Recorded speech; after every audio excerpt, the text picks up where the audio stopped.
لو ظهرت عليك العلامات دي او لو انت بتعمل الحاجات دي اعرف ان عندك مرض التعلق بشخص. فشوف الفيديو عشان لو طلع عندك مرض التعلق بشخص ازاي تتعافى منه وتتخلص منه. اول حاجه انك انت دايما شاغل دماغك بالتفكير في الشخص ده، بتقعد تفكر كتير قوي يعني في الشخص ده، فطبيعي عقلك هيترجم انك انت متعلق بالشخص ده، فيبتدي طبيعي يحط كل التركيز على التفكير في الشخص ده. تاني حاجه انك انت كده بتحس انك انت ما عندكش طاقه على انك انت تعمل اي حاجه، ودايما كده كسلان انك انت تعمل اي حاجه، وده لانك انت من كتر التفكير في الشخص ده فطبيعي عقلك كده بيبتدي يخلص كل الطاقه اللي عندك وبيستنزفها وبيخلصها. اما بقى تالت حاجه انت ممكن تعمل اي حاجه حتى لو كانت الحاجه دي ما تليقش بيك او تقل منك لاجل بس انك انت توصل للشخص ده او تشوف الشخص ده. ده كمان انك انت ممكن تكون ما عندكش مشكله خالص انك انت تاذي نفسك وتاذي نفسيتك لاجل بس الشخص ده. طب حاجه ودي انت كده كده بتعملها انك انت بتدخل عنده على السوشيال ميديا كتير، بيكون كده عندك فضول انك انت تعرف اخر اخباره،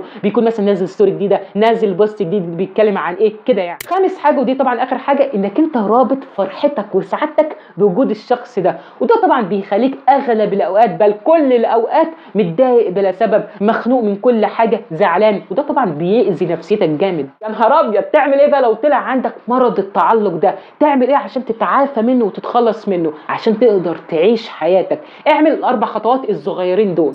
اول حاجه سجل فويس لنفسك وقول ايه هي كل الاذيه والضرر اللي انت تعرضت ليه لغايه دلوقتي بسبب تعلقك بالشخص ده، وكمان بعد ما تخلص قول ايه هي بقى كل الضرر والاذيه اللي هتقع عليك لو انت استمريت في تعلقك بالشخص ده. وبعد ما تخلص تسجيل الفويس لنفسك اسمع الفويس ده مرتين وبعدها خد القرار دلوقتي حالا، هل انت حابب تكمل في مرض التعلق ده وتقع عليك كل الاضرار والاذيه دي ولا لا؟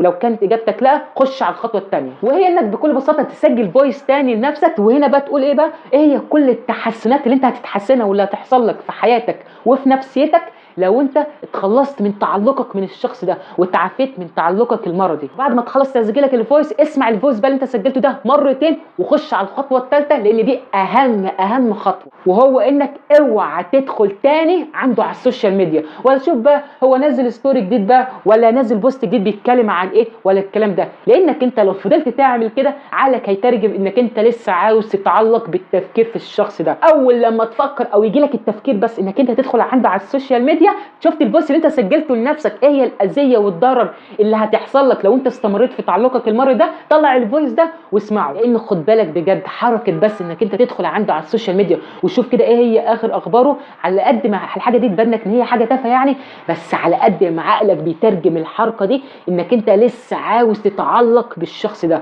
وطبعا ده هيسبب لك انك انت هتفضل في مرض التعلق. رابع حاجه وهي اخر حاجه زي ما قلت لك هو انك انت تشوف ايه الحاجات اللي لما بتعملها بتفرح كده وبتسعدك يعني واعملها لوحدك، ده هيخليك انك انت ترجع تحب نفسك من تاني وانك انت تبتدي تتخلص من تعلقك من الشخص ده. واخر حاجه ودي اكتر حاجه هتساعدك على انك انت تتعافى من تعلقك المرضي وتتخلص من تعلقك من الشخص ده، ادعي ربنا سبحانه وتعالى بالدعاء ده: اللهم لا تعلق قلبي الا بك. وزي ما انت عارف اخر حاجه انا عموره اللايف كوتش بتاعك.